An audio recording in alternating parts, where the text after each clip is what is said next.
योगेश राणे, इनका सवाल ऐसा है कि सम्मोहन अवस्था में क्रिएट किया गया एनेस्थीसिया और दवाइयों के द्वारा क्रिएट किया गया एनेस्थीसिया, इसमें क्या फर्क है। सम्मोहन के जरिए आप कंट्रोल्ड एनेस्थीसिया निर्माण कर सकते हो। दवाइयों के जरिए भी आज के जमाने में कंट्रोल्ड एनेस्थीसिया निर्माण करने का प्रयास किया जाता, जैसा कि शरीर के विशिष्ट हिस्से में ही एनेस्थीसिया क्रिएट हो, बाकी शरीर में एनेस्थीसिया क्रिएट करने की जरूरत नहीं है, उस ढंग से दवाइयां दी जाती है। लेकिन दवाइयों के जरिए एनाल्जेसिया क्रिएट करना मुश्किल है। आपको महसूस हो लेकिन वेदना न हो, यह अवस्था निर्माण करना मुश्किल है, जो सम्मोहन के जरिए क्रिएट की जा सकती है। आपको महसूस होगा लेकिन वेदना नहीं होगी। दूसरी बात ऐसी है कि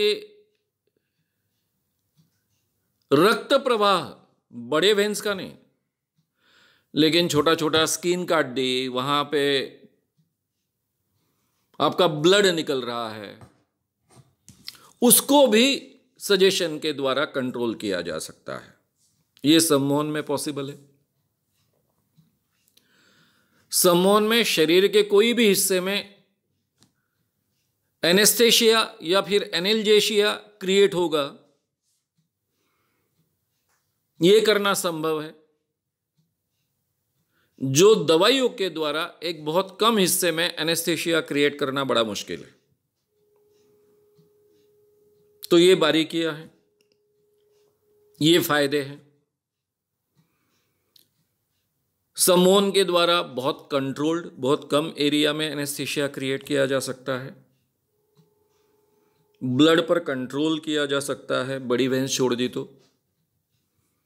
स्किन और आसपास बहने वाला ब्लड तो कंट्रोल अच्छे ढंग से किया जा सकता है। एनाल्जेसिया क्रिएट किया जा सकता है, एनेस्थीसिया नहीं। एनेस्थीसिया में आपको कुछ भी महसूस नहीं होगा, टच भी महसूस नहीं होगा। यहां बाकी सब महसूस होगा लेकिन वेदना नहीं होगी। यह सिचुएशन क्रिएट की जा सकती है सम्मोहन के जरिए, जो दवाइयों के जरिए क्रिएट होना नामुमकिन है या फिर बहुत कठिन है,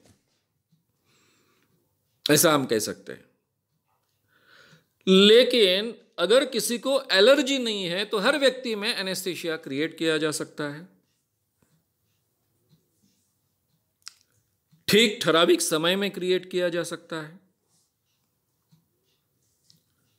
लेकिन हर व्यक्ति के बारे में एनेस्थीसिया क्रिएट किया नहीं जा सकता है। जो डीप ट्रांस में जाने की संभावना रखता है उसको पहले डीप ट्रांस में डालना होता है।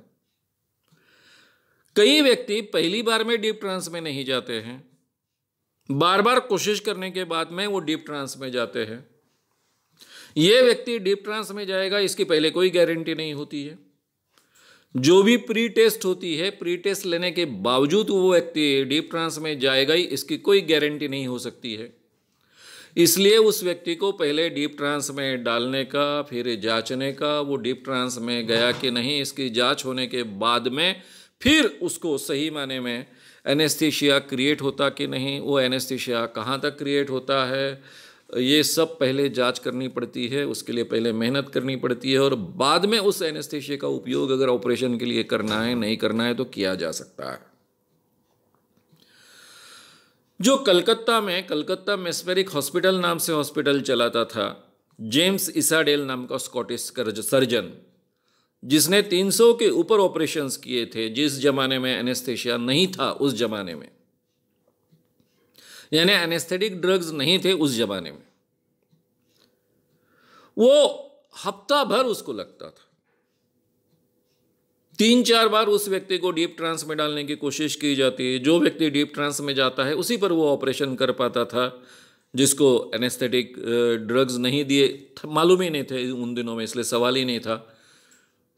तो इसलिए उस पर ऑपरेशन किया जाना संभव है नहीं संभव है, ये सब तय करने में हफ्ता निकल जाता था।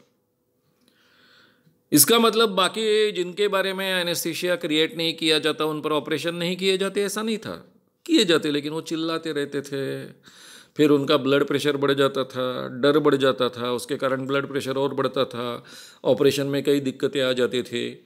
एनेस्थीसिया का उपयोग केवल वेदना सीमित करने तक नहीं होता है, वो इंसान के मन का भय कम करने के लिए भी होता है, उसके कारण ब्लड प्रेशर कंट्रोल करने के लिए भी उसका उपयोग होता है। तो ये सब उपयोग होने के कारण ही सर्जरी का विकास सम्मोहन के जरिए हुआ है। लेकिन जैसे ही एनेस्थेटिक ड्रग्स मिलने आसान हो गए, मिलते गए और आगे चलकर बहुत अच्छे अच्छे एनेस्थेटिक ड्रग्स आगे आए, तो सम्मोहन का एनेस्थेशिया क्रिएट करने के लिए उपयोग करना करीबन रुक गया, उसकी आवश्यकता नहीं रही। लेकिन डेंटिस्ट इसका उपयोग करते रहे, क्योंकि वहाँ वेदना को कंट्रोल करने के साथ में सलाइवा कंट्रोल करने के लिए भी यानी सम्मोहन के सजेशन का उपयोग होता था। आजकल तो आप जानते हो कि नलिया होती है, उससे सक किया जाता है, सलाइवा बाहर निकाला जाता है। लेकिन दूसरा एक बड़ा प्रॉब्लम था, ये जो आपका जॉ है विशिष्ट अवस्था में रखना है खोलकर, ऑपरेशन को समय लगता था, इतने समय खोलकर रखो ये भी प्रॉब्लम हो जाता था, वो सामने का व्यक्ति रख नहीं पाता था। सम्मोहन के जरिए ये जॉ को उसी अवस्था में काफ़ी समय तक रखा जा सकता है, उस पेशेंट को महसूस भी नहीं होता है कि मैंने इसी अवस्था में इस जॉ को रखा है, तो इसका भी फायदा मिलता था। तो सम्मोहन के जरिए एनेस्थीसिया क्रिएट करने के साथ में बाकी जो चीज़ें भी कंट्रोल की जा सकती है, जॉ को उसी अवस्था में रखना, सलाइवा का प्रमाण कम करना, या फिर ब्लड फ्लो जो हो रहा है बड़े वेंस छोड़कर छोटी में हो रहा है उसको कंट्रोल करना, ब्लड प्रेशर को साथ में कंट्रोल करना, डर मन में न पैदा हो, डर के कारण जो जो बॉडी चेंजेस हो सकते हैं वो ना हो, ऑपरेशन के लिए उसकी मानसिक तैयारी करना, इन सब चीज़ों के लिए भी इसके साथ में उपयोग होता था। और इसलिए सम्मोहन के एनेस्थीसिया की आज भी कुछ खास पेशेंट्स के लिए ज़रूरत हो सकती है कि जिनको एनेस्थेटिक ड्रग्स दिए ही नहीं जा सकते हैं, एडवाइजेबल नहीं है, ऐसे लोगों के लिए इसका उपयोग हो सकता है आज के ज़माने में भी। लोगों में ये अवेयरनेस फैलाने में हमारी मदद करें, वीडियो को ज़रूर शेयर भी करें। तो हमारे यूट्यूब चैनल शाम मानो को विज़िट करें। ऐसे सारे वीडियोस का आनंद लेने के लिए हमारे चैनल को सब्सक्राइब करें, उसके लिए सब्सक्राइब बटन दबाएं। नए वीडियोस का नोटिफिकेशन पाने के लिए बेल आइकन दबाएं।